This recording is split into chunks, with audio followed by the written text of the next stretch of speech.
تکبیر کے لیے ذکر ہوتا ہے بعض جمعہ، اس لیے کہ اللہ رب العزت کا فرمان ہے فَإِذَا قُضِيَتِ الصَّلَاةُ فَانتَشِرُوا فِي الْأَرْضِ وَابْتَغُوا مِن فَضْلِ اللَّهِ وَاذْكُرُوا اللَّهَ كَثِيرًا لَعَلَّكُمْ تُفْلِحُونَ۔ اللہ رب العزت فرماتے ہیں جب جمعے سے فارغ ہو جاؤ تو دو میں سے ایک کام کرو، دو میں سے ایک کام کرو۔ کوئی تاجر ہے، اس کی دکانداری ہے، جمعے کے بعد اس کے لیے اجازت ہے اپنی دکان کھولنے کی۔ جمعے کے دن صبح کے وقت اللہ نے تجارت سے اس لیے روکا تاکہ جمعے کے لیے تیاری ہو، صاف کپڑے پہننے کی، غسل کی، خوشبو لگانے کی، وہ بہت سے کام ہوتے بروقت نماز جمعے کے لیے پہنچنے کی۔ اس نے فرمایا جب جمعے کے دن جمعے کی نماز سے فارغ ہو، اگر کوئی دکان کھولنا چاہتا ہے کھول دے، اللہ کے فضل کو تلاش کرے۔ اس کو جو جمعے کی نماز کے بعد جس کو رزق ملے گا اللہ نے اس کو اپنا فضل فرمایا۔ اور اگر کوئی کاروبار دکان نہیں کھولنا چاہتا تو اس کے لیے اللہ کا حکم یہ ہے پھر کچھ دیر کے لیے مسجد ہی میں بیٹھ جاؤ اور اللہ کا ذکر، اللہ کی یاد کرو، اس لیے کہ جمعہ بھی اللہ کی یاد ہے۔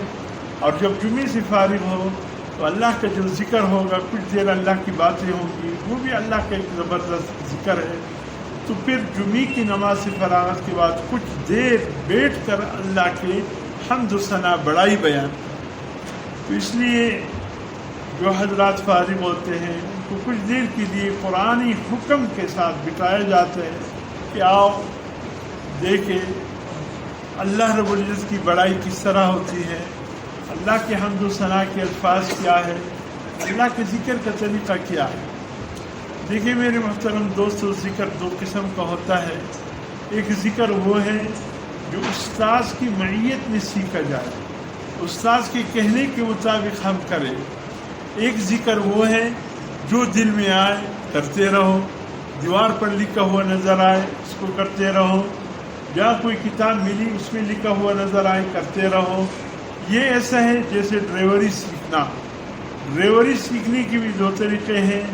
ایک یہ کسی کو دیکھا دیکھی ڈرائیوری سیکھے تو اس میں کیا ہوگا، انشاءاللہ یہ دیوار مارے گا، وہ کمبا مارے گا، کسی اور گاڑی کو مارے گا، یہی ہوگا۔ اگر استاذ کی معیت میں سیکھے گا وہ سمجھائے گا بھئی اس میں دو ڈبے ہیں، ایک ڈبے میں مبلیل ڈالا جاتا ہے، دوسرے میں پانی ڈالا جاتا ہے، خیال کرنا یہ تبدیل نہ ہو جائے۔ اور اس طریقے سے پیچھے لے جانے ہیں تو یہ گیئر لگاؤ، آگے کرنا ہے جس انداز سے بڑھتے رہو گے گیئر اس انداز سے تبدیل ہوگا۔ مڑنے کا طریقہ یہ ہے دائیں طرف، اس طریقے سے بائیں طرف۔ جب استاذ کی معیت میں گاڑی سیکھے گا انشاءاللہ وہ سیکھنا ہوتا ہے، وہ پھر احسن طریقے سے ڈرائیوری کر سکے گا، اپنی جان کو بھی بچا کر کے منزل مقصود تک پہنچائے گا اور اس کے ساتھ جو بیٹے ہوں گے اس کو بھی بچا کر منزل مقصود تک پہنچائے گا۔ اس لیے ذکر کی بھی دو طریقے ہیں کہ جیسے حضور صلی اللہ علیہ وسلم تزکیہ نفس فرماتے تھے، آپ کا دل پہ ہاتھ لگنا۔ ہندا ابو سفیان کی بیوی وہ کہتی ہے کہ فتح مکہ کے دن جب مجھے اطلاع ملی کہ حضور صلی اللہ علیہ وسلم تشریف لائے ہیں، کا روئے زمین پہ سب سے زیادہ نفرت مجھے حضور صلی اللہ علیہ وسلم سے تھی۔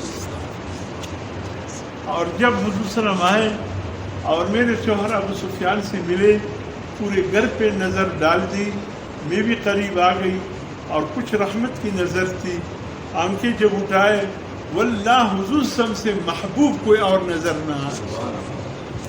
یہ انداز تھا حضور صلی اللہ علیہ وسلم تزکیے کا، یہ انداز تھا۔